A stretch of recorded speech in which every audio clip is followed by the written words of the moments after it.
da nossa doutrina. Não sei se todo mundo que está aqui hoje já veio ou tem alguém pela primeira vez? Primeira vez?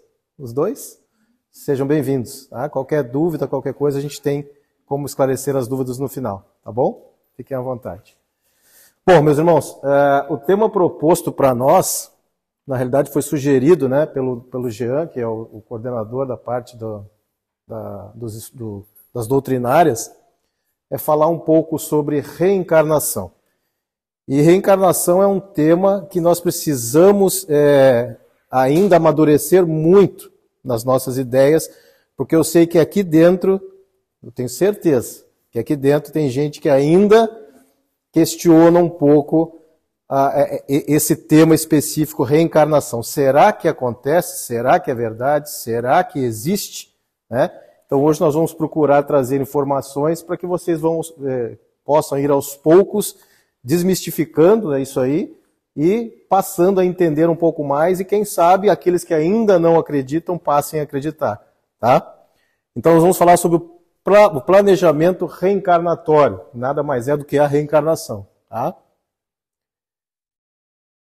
Você acredita em reencarnação? Alguém aqui não acredita? Pode ficar bem à vontade, não tem problema se não acreditar.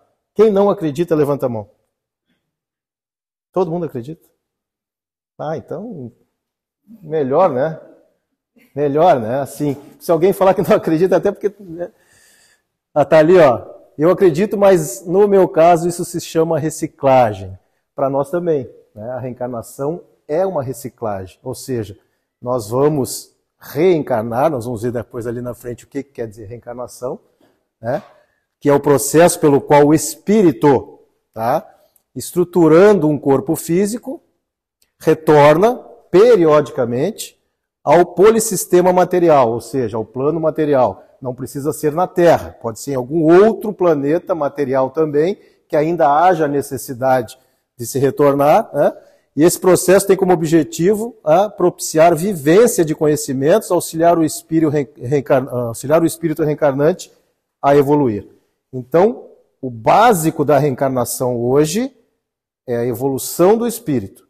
Mas nós vamos ver porque tem outros aspectos que nós podemos considerar para que nós entendamos melhor o porquê de voltarmos tantas vezes à vida física, né, sendo que a vida real é a vida espiritual, né, o nosso espírito, na realidade, é o que realmente interessa. E esse espírito está lá, num primeiro momento, no plano espiritual. A passagem dele, a vinda dele ao plano físico, no nosso caso específico, a Terra, é porque ele precisa trilhar um caminho que leve à evolução, certo? Por isso, o objetivo maior hoje da reencarnação, se nós formos resumir, é focar a evolução do espírito.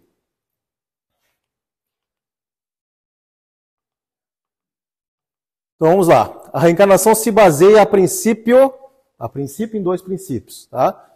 Primeiro, na misericórdia divina. Por que na misericórdia divina? Porque nós temos ali, eu vou ler daqui porque lá fica ruim de ficar virando a cabeça, tá? Na misericórdia divina, Deus, através das vidas sucessivas, ou seja, das reencarnações sucessivas, nos dá oportunidade para que nós possamos nos corrigir. A principal oportunidade ou a principal razão também da reencarnação é oportunizar aos homens corrigir-se, né? Evoluindo, né, e merecendo o pleno gozo de uma felicidade duradoura. Então, ela se baseia em dois princípios básicos, que um deles é a misericórdia e o outro a justiça. Certo? Misericórdia divina, justiça divina. Divina vem de Deus. Então, misericórdia de Deus, justiça de Deus. Para isso nos é oportunizado as sucessivas existências. Por que da justiça? Porque nos erros que nós cometemos, os males infligidos ao próximo devem ser reparados, né, durante outras existências. Muitas vezes nós fazemos mal numa vida e não temos tempo ou não queremos, né, corrigi-los naquela existência. Nos é oportunizado uma nova existência para que nós possamos então reparar esses erros e aí nós vamos vir tantas vezes quantas forem necessárias para que esses erros todos sejam corrigidos. Nós precisamos entender isso, para que a gente atinja um grau de evolução tal, que seria a evolução plena, ou seja, sermos espíritos puros, nós precisamos entender que a reencarnação é o caminho.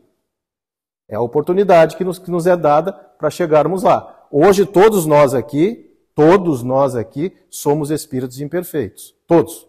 Não tem ninguém perfeito na Terra. Senão nós não estaríamos aqui, porque a Terra é um planeta ainda que dá a condição dos espíritos se melhorarem.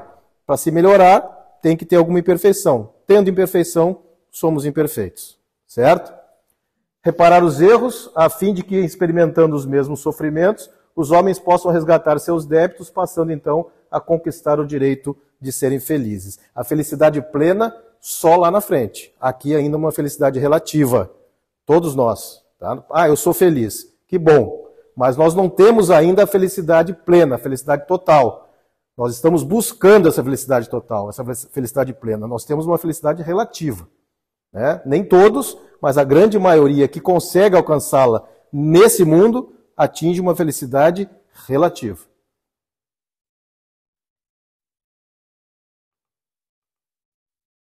Será que seria justo uma única existência? Né? Porque a unicidade hoje das existências ela é injusta e ilógica, pois não atende às sábias leis do progresso espiritual. É injusta por quê? Numa só vida, nós não nos seria possível resgatar os nossos erros. E eu vou mostrar mais à frente também uma outra justificativa para dizer que a unicidade da existência não seria justa. Tá? E ela também é ilógica, não tem lógica nenhuma nós termos uma vida só. Morreu, acabou. Né? Porque não pode explicar as gritantes diferenças de aptidões das criaturas desde a sua infância. Realmente é verdade. Somente a pluralidade das existências, ou seja, somente as vidas sucessivas, pode explicar a diversidade dos caracteres hoje, a variedade de aptidões, a desproporção das qualidades morais, enfim, todas as desigualdades que existem hoje no mundo. Principalmente essa, ó, um exemplo.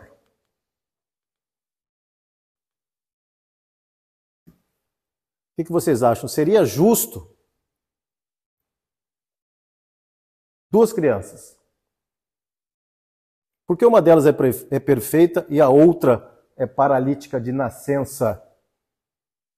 Porque uma já nasce com esse sofrimento e a outra não? Por que, gente? Porque uma é sadia ou é sã e a outra não? Alguém arrisca? Ninguém? Provavelmente espíritos endividados de forma diferente. Provavelmente a que está de cadeira de rodas precisa passar por essa experiência na Terra por algo realizado no passado. Senão não haveria justiça divina. Porque uns estão ricos e outros estão pobres. Porque uns estão sadios e outros estão doentes. Porque uns perfeitos e outros nem tanto. Porque uns têm todos os membros e outros não têm. Porque vêm amputados, porque vêm cegos, porque vêm surdos, mudos. Seria justo? O que vocês acham? Uma vida só? Uns viverem tão bem e outros tão mal? Então é aí que a gente passa a entender que Deus é soberanamente bom e justo. Ah, mas se Deus é justo, Ele deixa que isso aconteça? Não é Ele que deixa que isso aconteça, somos nós que provocamos isso tudo que está acontecendo conosco, certo? Aqueles que ainda acham que têm uma vida ruim. Ah, mas é culpa de Deus. Não, não é culpa de Deus, a culpa é nossa. Nós temos que entender que nós somos responsáveis hoje por tudo que acontece conosco. Tudo! E eu repito aqui, nada é por acaso. Então nada acontece por acaso. Não existe determinismo nas leis divinas. Não está nada determinado. As coisas acontecem conforme o meu livre arbítrio. E aí eu volto lá na primeira existência, que se chama encarnação e não reencarnação. Encarnação é a primeira. reencarnação são todas as outras. Na primeira encarnação que nós tivemos, nós fomos criados simples e ignorantes. Todos nós, ignorantes no sentido de não sabermos nada, de não termos conhecimento nenhum. Saímos do zero. Toda a humanidade saiu do zero. Toda. Tanto os encarnados quanto aqueles que estão desencarnados. Hoje, em torno de 8 bilhões de seres encarnados habitam a Terra. Outros 24 bilhões de seres desencarnados estão atrelados ao planeta Terra. Somando, são 32 bilhões de espíritos. Ou seja, 4 por 1, né? 32 para 8? Não, 3 por 1. 4 por 1? 4 por 1. Então, cada um de nós encarnado, temos 4 desencarnados próximos a nós. Né? Cuidado. Então, o que vocês acham? Existe toda essa complexidade de estarmos aqui e outros estarem no plano espiritual, para que haja esse processo constante de idas e vindas. A população do globo vai aumentando proporcionalmente, né? Já se fala em chegarmos a 10 bilhões de seres encarnados por volta de 2100, mais ou menos. Né? Então vejam, a proporção de espíritos endividados está aumentando, porque senão não aumentaria a proporção de encarnados com relação a desencarnados. Né? Porém, todos esses estão envolvidos com o globo, com a Terra, com esse planeta. Outros com outros planetas, mas eu estou falando especificamente da Terra. Então nós temos toda essa gama de espíritos num processo de ida e vinda, de desencarne e de reencarne, para que haja então todo esse processo de ajustamento, principalmente moral. A encarnação tem um objetivo. Né? Senão não teria por que nós estarmos aqui falando. Ela é uma necessidade evolutiva, porque somente com o contato físico, ou seja, com o contato da matéria física, o espírito consegue certos elementos necessários ao seu progresso. Senão não precisaria vir para cá. Passaria sempre no plano espiritual e o processo seria contínuo lá. Mas por que o espírito precisa vir à Terra para passar por determinadas fases, né, da sua existência? Porque na Terra ele encontra no plano físico elementos necessários para essa evolução. Então precisa passar pelo processo reencarnatório. Precisa viver ou vivenciar a experiência na carne.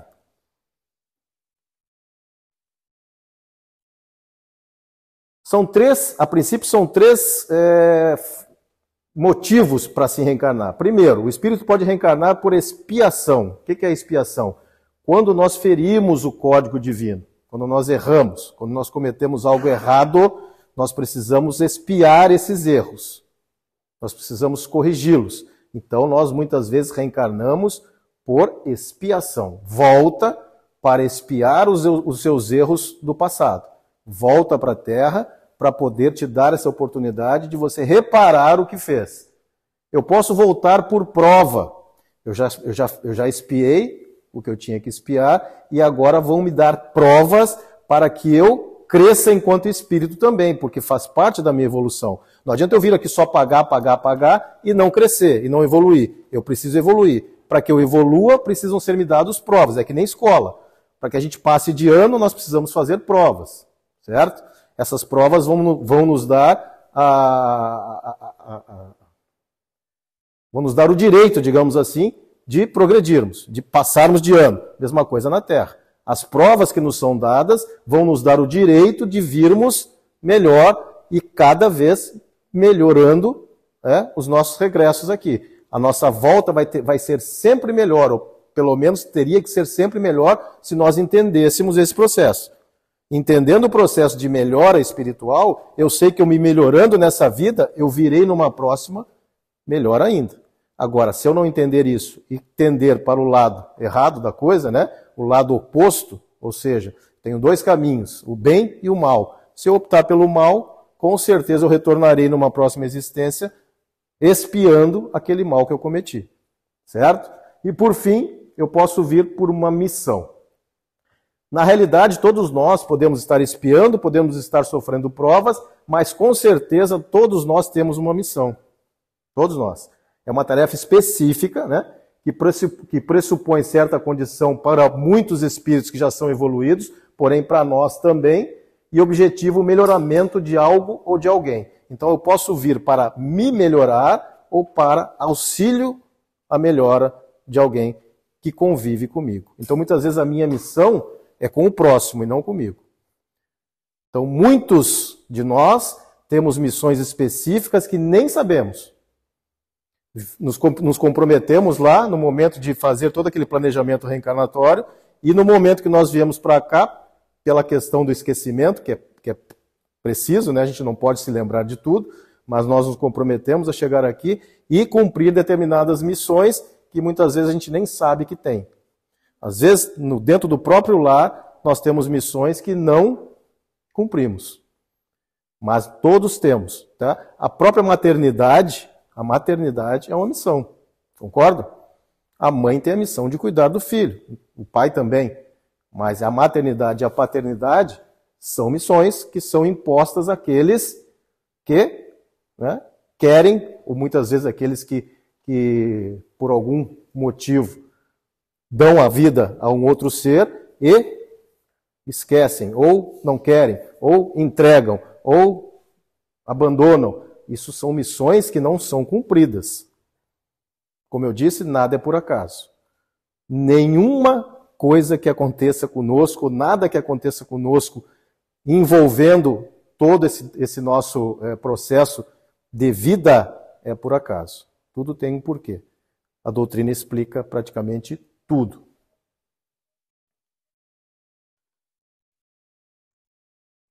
Então, o processo encarnatório. Tá? 3 tipos básicos de encarnação de acordo com o progresso alcançado pelo espírito. Uma encarnação voluntária, aqui é reencarnação, tá? Desculpa, faltou reencarnação ali. Reencarnação voluntária, que seria uma reencarnação livre. A encarnação semi-voluntária, que seria uma proposta. E a encarnação compulsória. Quais são as diferenças desses 3 tipos de reencarnação que nós temos? A voluntária é aquela que nós somos voluntários. Muitas vezes, aqueles espíritos já mais evoluídos, né, se voluntariam para vir à Terra cumprir determinadas missões de auxílio ao progresso da humanidade. A humanidade precisa progredir. Para que isso aconteça, tem que ter no meio dessa humanidade espíritos, né, que são colocados em determinados locais específicos do globo para que auxiliem o progresso da Terra. Para que isso aconteça, para que a humanidade avance.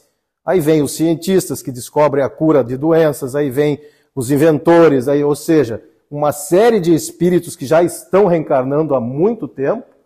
Nós chamamos daqueles índigos, os cristais, são espíritos mais evoluídos do que nós, que já vêm sido inseridos na sociedade para que aconteça, então, essa alavancagem do progresso.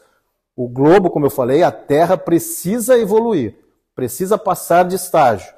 Hoje, um mundo de provas e expiações, rumando para um mundo já de regeneração, ou seja, um mundo melhor, onde o mal hoje ainda predomina nesse mundo que nós vivemos, mas no próximo estágio já vai inverter a balança. O bem já vai sobrepor o mal. Então é isso que está acontecendo hoje, né? Nesse período agora, nos próximos 50, 70, 100 anos, o planeta já está entrando nesse processo. Demora, não é de hoje para amanhã que o mundo passa de provas e expiações para regenerado. Não, demora. Então nós já estamos nessa transição. Fala, Jaime. A partir de 2057, o planeta vai entrar em regeneração, vai começar a melhorar. 2057. Eles colocam um ano, mas não tem como precisar. Não, nesse ano muda tudo. Porque isso é uma transição que vai acontecendo. Isso. Vai entrar no processo em regeneração. Então, e esse processo de regeneração, muitos de nós estaremos, né? Estaremos novamente aqui lá em 2050. Aqueles que ainda ainda tem idade para chegar lá, aqueles que desencarnarem antes provavelmente podem estar reencarnando novamente para seguir esse processo junto com o planeta. Tá? Então essa encarnação voluntária é desses espíritos que se sujeitam a vir ajudar esse processo todo. Já a semi-voluntária é uma encarnação proposta. A espiritualidade superior nos propõe, quando nós estamos lá, ó, tu tem que voltar, vou te propor aqui para te voltar, para que tu possa corrigir os teus erros que você cometeu, assim, papapá, ok? Tá, vamos sentar aqui, vamos acertar. E é assim que acontece. É um planejamento reencarnatório que acontece no plano espiritual com os nossos espíritos orientadores, né, os mentores, e conosco. Então nós vamos conversar e vamos chegar num acordo, ok?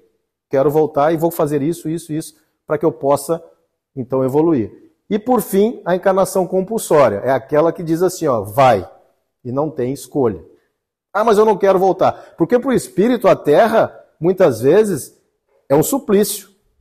Muitas vezes os espíritos sabem que vão voltar para cá e vão sofrer. Por quê? Porque cometeram erros lá atrás e agora não querem voltar. Preferem ficar lá. Mas não, tu tem que voltar. Eu não quero voltar, tu tem que voltar. Volta. Compulsoriamente. É colocado novamente no corpo para que possa, então, cumprir aquilo que está faltando para que ele possa evoluir. Então, existem esses três tipos de encarnação. A voluntária, a semi-voluntária e a compulsória. Todos nós, a princípio aqui, acho que não tem ninguém que veio compulsoriamente, devemos estar ali na encarnação semi-voluntária. Nos foi proposta essa encarnação para que nós possamos cumprir, então, aqueles acordos que fizemos no plano espiritual.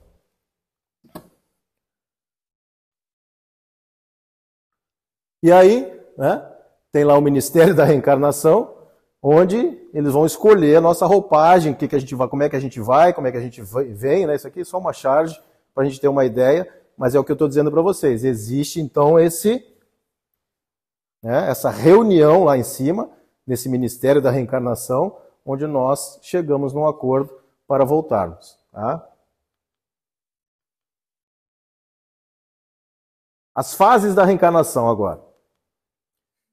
Temos 5 fases, tá? Eu vou passar rapidamente, porque são fases bem extensas, mas a primeira fase é o planejamento reencarnatório, a segunda fase é o contato fluídico que nós vamos ter com os nossos pais, porque já que nós vamos voltar, nós vamos nascer, né? Para nascer, nós temos que nascer de algo, de alguém. Vamos nascer dos nossos pais a princípio. Precisa haver essa segunda fase, que é o contato fluídico. Depois, a ligação do espírito à matéria, ele vai se ligando à matéria. A quarta fase é a formação propriamente dita do feto. E, por fim, a adaptação à vida. O nascimento, a adaptação à vida.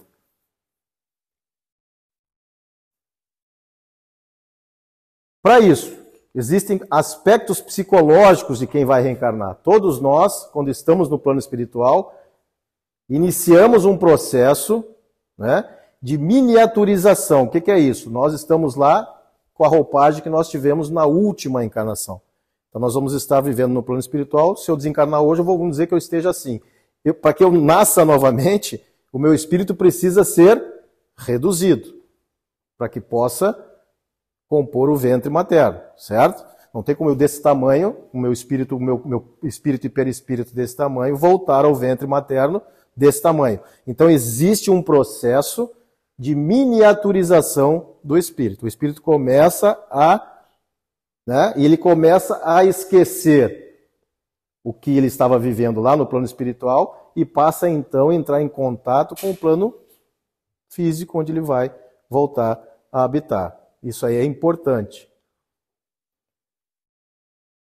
Allan Kardec nos informa lá na questão 339 do Livro dos Espíritos que o momento da encarnação é seguido de um estado de perturbação. Vejam bem, mais ou menos longo de acordo com o nosso entendimento. Esta perturbação, algumas vezes, é bastante dolorosa, tem início quando da redução do nosso perispírito e vai prolongando-se até o nascimento, quando um grau de inconsciência atinge o seu apogeu. A partir do nascimento, o reencarnante vai recobrando a lucidez à medida que as células do sistema nervoso vão se amadurecendo. O grau e intensidade da perturbação depende de 3 fatores. E os fatores que vão depender desse nosso estado de perturbação é o período da gestação, né? Vai depender do grau de intensidade dessa perturbação, a evolução do reencarnante e também vai influenciar o estado emocional dos seus pais. A gente acha que não, né? O espírito vem, normal, tá? Tem a gestação de 9 meses ali, nasce e tudo bem. Não. Por quê? Por que não? Porque a partir do momento da concepção, né, já existe um espírito designado para aquele casal. Houve a relação sexual, houve a fecundação, já tem um espírito que está atrelado à mãe. Ah, porque a gente nunca parou para pensar sobre isso, né? O espírito só vem quando nasce? Não dá, quando é que o espírito se une ao corpo? Quando é que o espírito se aproxima de nós? No momento da concepção. Então, houve a concepção, já tem o espírito atrelado àquele óvulo. Certo? E ali ele já está... Ah, mas ele está dentro do óvulo? Não.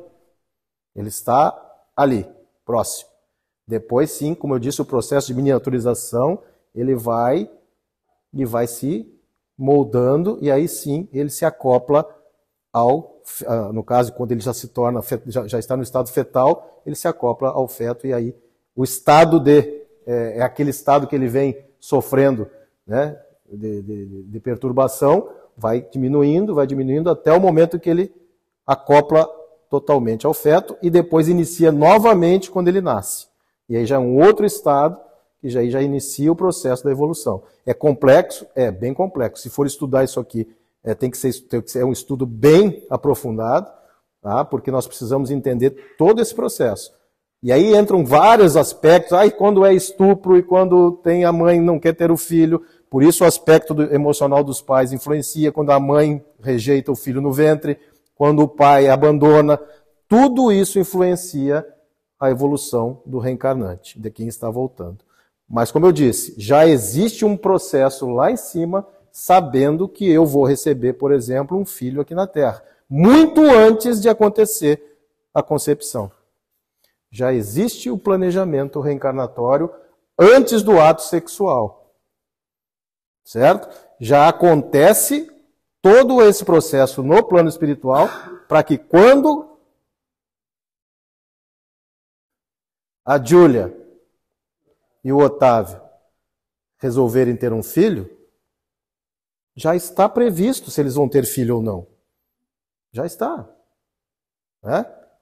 Eles não sabem disso. Eles não sabem quando vai acontecer, se vai acontecer. Né? Então, todo esse processo já existe. Então, não adianta a gente achar, foi estuprada e ficou grávida. Está previsto. Mas por quê? Deus permite isso? Faz parte da evolução do reencarnante. Ele precisa passar por isso. E o aborto? O aborto também está, muitas vezes, atrelado a consequências do casal.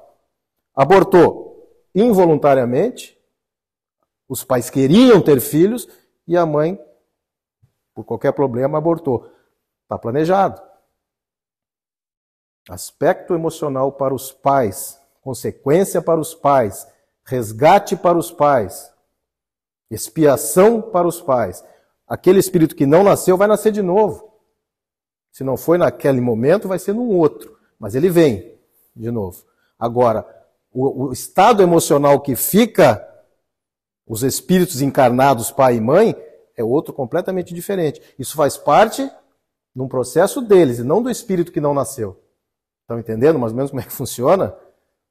Então, nesses casos específicos, aborto, rejeição dos pais, tudo isso tem aspectos direcionados ao reencarnante e também aos que já estão encarnados. Então é importante que a gente saiba que, no momento da concepção, já existe o acoplamento do espírito que vai vir a nascer. Se houver o aborto, aquele espírito deixa novamente aquele ambiente e retorna ao plano espiritual. É recolhido, é orientado, é explicado e muitas vezes reencarna num processo muito rápido.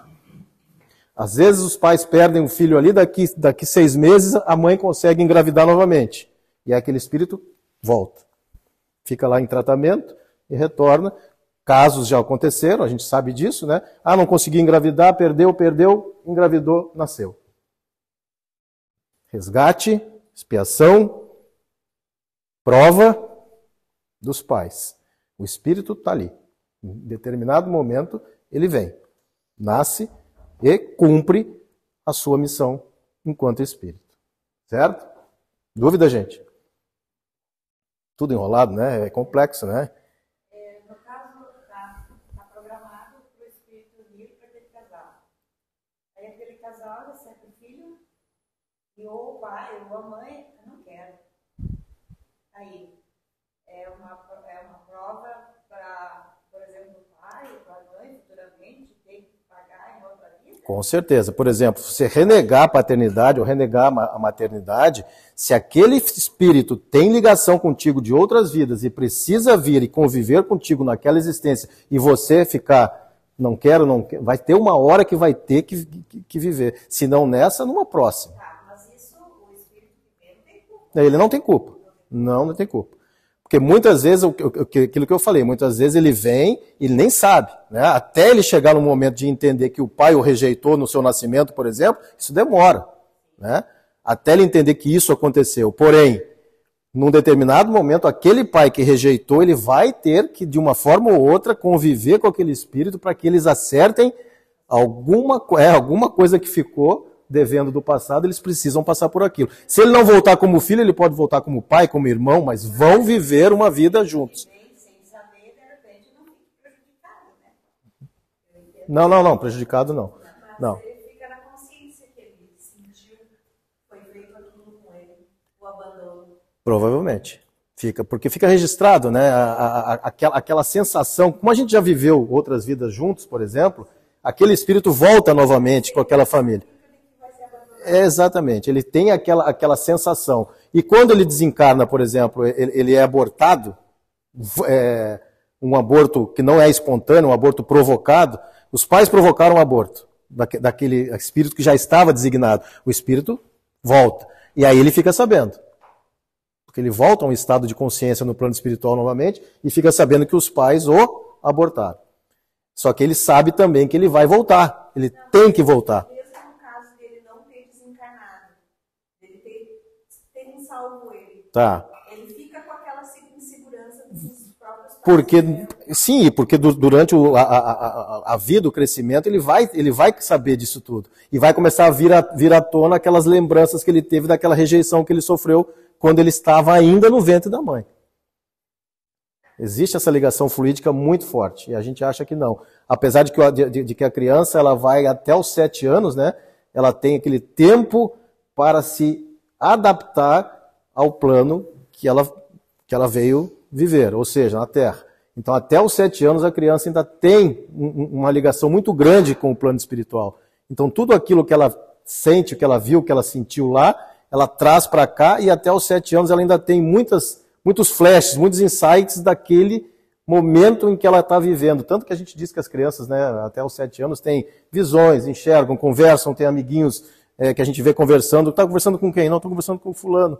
Aí tu olha, não tem ninguém, mas a criança está vendo alguém ali, porque ela tem uma mediunidade muito grande até os 7 anos. Depois as coisas vão, né, se acomodando e ela vai se materializando mais. Mas até os 7 anos ela é muito mais espiritual do que material. Ah?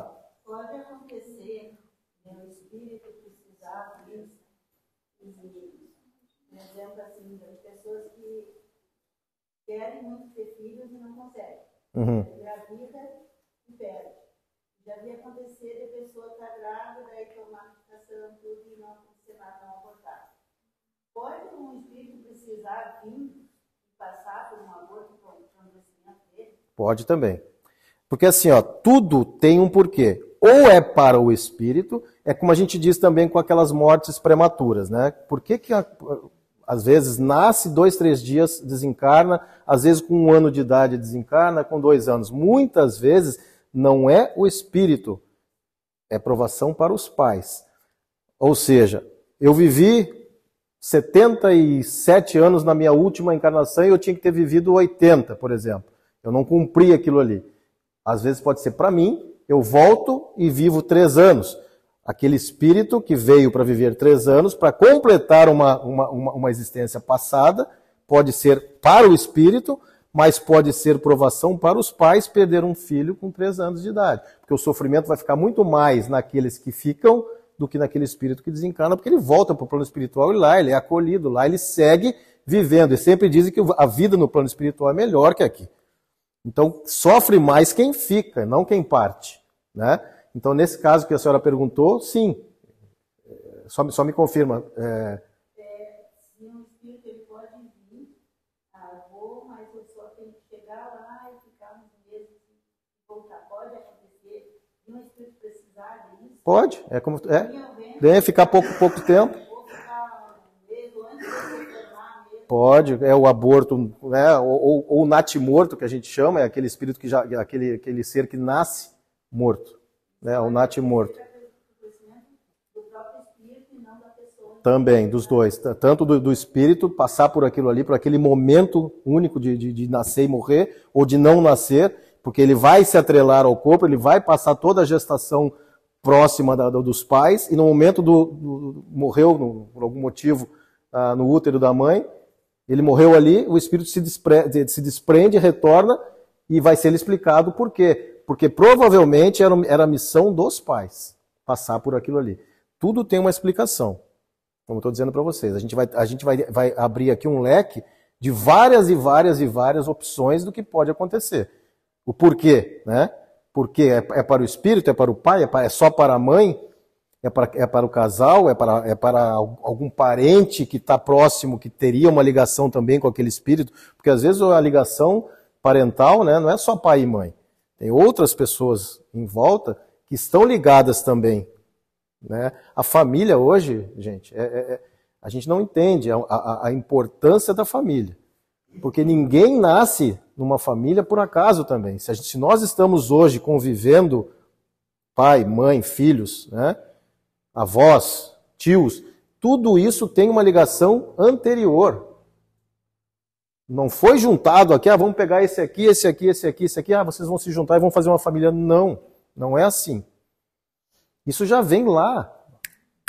E muitas vezes aqueles seres que são colocados na nossa família são provações para nós. Às vezes a gente não se dá com o pai, não se dá com a mãe, não se dá com o irmão. Por quê? Porque fomos inimigos no passado. E aí Deus oportuniza aquela existência para que a gente se acerte com essas pessoas. E a gente não entende isso e continua brigando, e continua evitando, e continua, né, aquela rusga na família, não leva a nada, vai desencarnar todo mundo e vão voltar tudo de novo. Então, enquanto a gente não entender isso, a gente só está adiando esse processo. Isso vai ter que acontecer. Esse espírito, por exemplo, que ela falou que morreu sem nascer, por exemplo, ou com 1 dia, ou com 2 dias, com 3 dias, vai voltar naquela família de novo, para ser o pai daquele que seria o seu pai, que vai desencarnar depois e vai voltar. Ou seja, eles precisam cumprir um processo. Quando é que acaba esse processo? Quando acabarem as diferenças. Quando todos se amarem como verdadeiros irmãos que somos, né? Mas enquanto a gente não entender isso, vai e volta tantas vezes, de tantas formas. Eu vou como pai, eu volto como filho, eu volto como avô, eu venho como irmão. Ou seja, a gente vai estar sempre no núcleo familiar durante muitas existências. Até que aqueles que vão progredindo mais do que nós vão se direcionando para outros caminhos melhores, e aqueles que continuam relutantes, né, continuam ali com aquela rusga, e indo e voltando tantas vezes, até que se entenda a verdadeira necessidade de se amar todos como Deus nos amou, como diz os mandamentos lá, né? Então, enquanto a gente não entender isso, vai e volta, e passa por isso e passa por aquilo, até a gente entender. Por isso eu digo, nada é por acaso, vai acontecer de acordo com o que a gente está provocando. O que a gente provoca nessa vida vem em forma de cobrança ou de alento numa próxima existência. Mas vai vir, vai acontecer. Então ninguém está junto por acaso, ninguém está numa família por acaso, ninguém teve um filho problemático por acaso, né? Não, nada é por acaso. Tudo tem um porquê. Tá?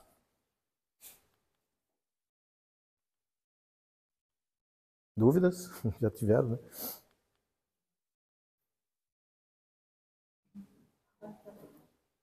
Então, é importante que a gente... Oi. Ah, é, sem contar isso aí. O umbral que ele quer dizer ali, pessoal, é o local que a gente vai depois que a gente desencarna, né? Nem todos vão lá para o nosso lar, como a gente vê nos filmes, né? Existem níveis fora do físico, do plano físico aqui, onde nós podemos ir parar depois que a gente desencarna. Então, vai de cada um, né? Vai de cada um para onde a gente vai. Então, a gente vai passar mais tempo ou menos tempo lá, de acordo com os nossos feitos aqui. Às vezes, como eu disse, existem reencarnações que são muito rápidas. Existem espíritos que batem lá e voltam em seguida. Existem outros que passam séculos no plano espiritual. Existem aqueles os que relutam em voltar e depois tem que vir por reencarnação compulsória, né, que passam muito tempo no plano espiritual. O tempo lá é diferente do tempo aqui, né? Então, muitas vezes a gente pode estar vivenciando uma experiência no plano espiritual que a gente não quer deixar de viver. Mas eu tenho que voltar, mas eu não quero. E aí começa aquela... né? E tem aqueles que não, eu quero voltar, pode me mandar a hora que quiser. Me mande a hora que quiser que eu volto, que são os voluntários que vêm. Chico Xavier, por exemplo, veio. Tantos outros que vêm já sabendo que vão trabalhar em benefício da caridade, em benefício do avanço moral do planeta, principalmente, né? Para que as coisas comecem a melhorar e que a gente comece a vivenciar mundos melhores. Para que isso aconteça, eu tenho, né, que ter primeiro a consciência. A conscientização. Hoje aqui nós estamos, né, 20 pessoas, 20 e poucas pessoas, mas imaginem o planeta, como eu disse, 8 bilhões de pessoas terem essa conscientização todos ao mesmo tempo. Não vai ter, não vai acontecer. É por isso que é demorado o processo. A gente tem que ir espalhando aos poucos, né, essa conscientização para que a gente vá aprendendo que é preciso se modificar, que é preciso a reforma íntima, que é preciso fazer o bem, que é preciso voltar os olhos, né, para os menos necessitados, para os mais necessitados do que nós. É preciso olhar para a caridade, ou seja, é preciso a gente fazer tanta coisa e a gente não faz. Mas esse é o objetivo. Deus mostra o caminho, né? Mandou Jesus para que Jesus também mostrasse. E a gente até hoje, 2000 e tantos anos depois, não entende ainda. Muitos não entendem ainda. Então, até lá nós vamos penar, né? E para fechar, eu deixo só para vocês essa mensagem. Sem a ideia da reencarnação, sinceramente, com todo respeito às demais religiões, eu não vejo uma explicação sensata, inclusive para a existência de Deus. Chico Xavier. Era isso. Obrigado. Se alguém tiver mais alguma dúvida,